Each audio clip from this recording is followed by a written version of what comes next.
അർജുൻ ഓടിച്ചിരുന്ന ലോറി കർണാടകയിലെ ഷിരൂറിൽ ദുരന്തമുണ്ടായ സ്ഥലത്തുള്ളതായുള്ള സന്ദേശം GPS വഴി മൊബൈലിൽ ഉടമയ്ക്ക് ലഭിച്ചിരുന്നു. ഉടമ അത് കൃത്യമായി പോലീസ് അധികൃതർക്ക് ആ വിവരങ്ങൾ, ലൊക്കേഷൻ ഉൾപ്പെടെയുള്ള വിവരങ്ങൾ കൈമാറുകയും ചെയ്തു. ഒരു വാഹനം അപകടത്തിൽപ്പെട്ടാൽ എങ്ങനെയാണ് GPS വഴി മൊബൈലിൽ സന്ദേശം എത്തുന്നത്, കൃത്യമായി ലൊക്കേഷൻ അടയാളപ്പെടുത്തുന്നത്, ആ കാര്യങ്ങൾ എങ്ങനെയാണെന്ന് നമുക്ക് നോക്കാം. GPS ഉണ്ടല്ലോ ഈ വാഹനത്തിൽ, അപ്പോൾ അതിൻ്റെ പ്രവർത്തനം എങ്ങനെയാണ്? GPS ഇപ്പം നമ്മുടെ വാഹനത്തിലൊക്കെ കേരളത്തിൽ നമ്മുടെ RTO അംഗീകരിച്ച ഒരു കമ്പനിയുടെ GPS ആണ് നമ്മൾ യൂസ് ചെയ്യുന്നത്. പിന്നെ അതല്ലാതെ തന്നെ കമ്പനികൾ തന്നെ നമുക്ക് പ്രൊവൈഡ് ചെയ്യുന്നുണ്ട്. ഇപ്പോൾ എൻ്റെ വണ്ടി ടാറ്റയുടെ വണ്ടിയാണ്. ഈ വണ്ടിയിൽ 2 GPS ഉണ്ട്. ഒരു GPS ഗവൺമെൻറ് സിസ്റ്റമായിട്ട് കണക്റ്റഡ് ആണ്, ഒന്ന് നമ്മുടെ വാഹനവും ഓണർക്കുമായിട്ട് കണക്ട് ചെയ്യുന്നത്. ഭാരത് ബെൻസും ഒക്കെ അങ്ങനെ തന്നെ ആ സിസ്റ്റം തന്നെയാണ് യൂസ് ചെയ്യുന്നത്. 100% എന്ന് പറയാൻ പറ്റില്ലെങ്കിൽ ഒരു 90% വരെ നമുക്കത് GPS ലൊക്കേഷനും കാര്യങ്ങളും നമുക്ക് ഉറപ്പിക്കാൻ പറ്റാറുണ്ട്, നമുക്കുള്ളതുവരെയുള്ള അനുഭവം കൊണ്ട്. പിന്നെ ചില സമയങ്ങളിൽ മാത്രം നെറ്റ്വർക്ക് കണക്ഷൻ്റെ പ്രശ്നം കൊണ്ട് ചിലപ്പോൾ ഓഫ്ലൈനായി പോകാറുണ്ട്. ചിലപ്പോൾ ആ ഏരിയ കവർ ചെയ്ത് പോയി കഴിഞ്ഞ ശേഷമായിരിക്കും ചിലപ്പോൾ വീണ്ടും കണക്ട് ചെയ്യാൻ പറ്റാറുള്ളത്. എന്നാലും ഒരു 90% ചാൻസ് GPSൻ്റെ കണക്ടിവിറ്റിയിലുണ്ട്. ഇപ്പോൾ ഇത് എൻ്റെ വണ്ടിയുടെ GPS ആണ്. ഇപ്പോൾ എൻ്റെ വണ്ടി ഇവിടെ സ്റ്റോപ്പ് ചെയ്തേക്കുന്ന സ്ഥലത്ത് സ്റ്റോപ്പ് എന്ന് പറഞ്ഞ് നമുക്കിവിടെ കാണിക്കും. അതുപോലെ തന്നെ വണ്ടി മൂവ് ആയിക്കൊണ്ടിരിക്കുകയാണെങ്കിൽ മൂവിങ് എന്നുള്ള ഇതിലേക്ക് മാറും. ഐഡ്ലിങ് ഇപ്പോൾ വണ്ടി നമ്മൾ സ്റ്റാർട്ടിങ്ങിൽ നിർത്തിയിട്ടേക്കാണ്. അപ്പോൾ GPS അവർ വണ്ടി ഇപ്പോൾ സ്റ്റാർട്ട് ചെയ്തിട്ടുണ്ടെങ്കിൽ അത് ഓൾറെഡി GPSൽ നമ്മുടെ ഫോണിൽ കാണിക്കാറുണ്ട് ട്രാക്ക് ചെയ്യുമ്പോൾ. പിന്നെ അത് നമ്മുടെ വണ്ടിക്ക് അത് ട്രാക്ക് ഓൺ മാപ്പ് എന്നൊരു ഓപ്ഷൻ ഉണ്ട്. ആ ഓപ്ഷനിൽ പോയി കഴിഞ്ഞാൽ നമ്മുടെ വണ്ടി കറക്റ്റായിട്ട് ഏത് ലൊക്കേഷനിലാണ് കിടക്കുന്നത് നമുക്ക് ഗൂഗിൾ മാപ്പിൽ കയറി നമുക്ക് ചെക്ക് ചെയ്യാൻ പറ്റും.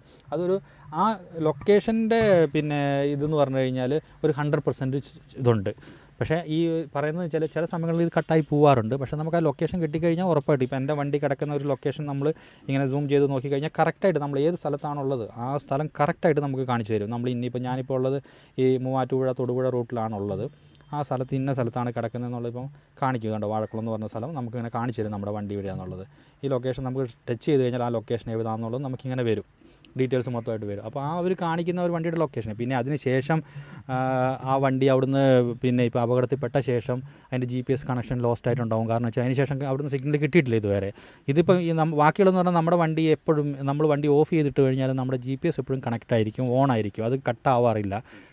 നമ്മുടെ പവർ സപ്ലൈ ആയിട്ടുള്ള കണക്ഷൻ കട്ടായി പോകും, അല്ലെങ്കിൽ GPS സിഗ്നലുമായിട്ടുള്ള കണക്ഷൻ കട്ടായി പോയാൽ മാത്രമേ ഈ ഒരു പ്രശ്നം കിട്ടാതെ വരുള്ളൂ. അപ്പോൾ അത് അങ്ങനെ എന്തെങ്കിലും സംഭവിച്ചിട്ടുണ്ടാവുമെന്നാണ് ആ ഒരു വണ്ടിയുടെ കാര്യത്തിൽ നമുക്ക് തോന്നുന്നത്. ഈ വാഹനമേ ഇടയ്ക്ക് ഓഫായിട്ട് പിന്നെ സ്റ്റാർട്ടായെന്ന് പറയുന്നു. ഞാൻ കരുതുന്നത് ഇപ്പം ആ വ്യക്തി അതിൻ്റെ വണ്ടിയുടെ ഉള്ളിൽ അർജുനുണ്ടെങ്കിൽ അവർ ആ വണ്ടി സ്റ്റാർട്ട് ചെയ്യാൻ വേണ്ടി ശ്രമിച്ചിട്ടുണ്ടാവും. സ്റ്റാർട്ട് ചെയ്യാൻ വേണ്ടി ട്രൈ ചെയ്യുന്ന സമയത്ത് ചിലപ്പോൾ വണ്ടി സ്റ്റാർട്ടായില്ലെങ്കിൽ വണ്ടി ക്രാങ്ക് ആവും. കാരണം വണ്ടി സ്റ്റാർട്ടാവാൻ വേണ്ടിയിട്ട് നമ്മൾ എയറിൻ്റെ ഒരു പ്രശ്നമുണ്ട്. കാരണം മണ്ണ് മൂടി കിടക്കുമ്പോൾ എയർ കിട്ടുമോ എന്നുള്ളത് ഒരു പ്രശ്നമുണ്ട്. എന്നാലും വണ്ടിയുടെ എഞ്ചിൻ ക്രാങ്ക് ആവും, തിരിയുന്ന സമയത്ത് ഈ പറഞ്ഞ പോലെ GPS കണക്റ്റ് ആവും വണ്ടി. കാരണം സാധാരണ ഇപ്പോൾ നമ്മുടെ വണ്ടി ഓഫ് ചെയ്തിട്ടേക്കാണെങ്കിൽ സ്റ്റോപ്പ് എന്നും പറഞ്ഞ് കാണിക്കും. അതുപോലെ സ്റ്റാർട്ട് ചെയ്ത് കഴിയുമ്പോൾ ഒരു 2 മിനിറ്റിൻ്റെ ഗ്യാപ്പൊക്കെ ഉണ്ടാവും ഒരു GPS സിഗ്നൽ കണക്ഷന്. പക്ഷേ ആ സിഗ്നൽ നമുക്ക് ഓണർക്ക് അല്ലെങ്കിൽ അതിൻ്റെ കമ്പനി, നമ്മുടെ ടാറ്റയാണെങ്കിൽ ടാറ്റയ്ക്ക് അല്ലെങ്കിൽ ബെൻസിനാണെങ്കിൽ ബെൻസിന് അവർക്ക് കിട്ടും, അതിൻ്റെ സിഗ്നൽ കിട്ടും. അപ്പം അങ്ങനെയുള്ളൊരു മെസ്സേജ് അവർക്ക് പോയിട്ടുണ്ടാവും. വണ്ടി സ്റ്റാർട്ട് ചെയ്യാൻ വേണ്ടി ട്രൈ ചെയ്തിട്ടുണ്ടാവും ചിലപ്പോൾ. കാരണം വണ്ടി സ്റ്റാർട്ടായിട്ട് അതിൻ്റെ ഉള്ളിൽ നിൽക്കാനുള്ള ഒരു സാഹചര്യം ഉണ്ടെന്ന് തോന്നുന്നില്ല. പക്ഷേ എന്നാലും വണ്ടി അവർ സ്റ്റാർട്ട് ചെയ്യാൻ ട്രൈ ചെയ്തിട്ടുണ്ടാവും എന്തായാലും. ആ അർജുന വണ്ടിയുടെ ഉള്ളിലാണുള്ളെങ്കിൽ. അപ്പോൾ അതായിരിക്കും അവർക്ക് അങ്ങനെ ഒരു സിഗ്നൽ കിട്ടാൻ കാരണം എന്നാണ് എനിക്ക് എൻ്റെ ഒരു ഇതിൽ തോന്നുന്നത്.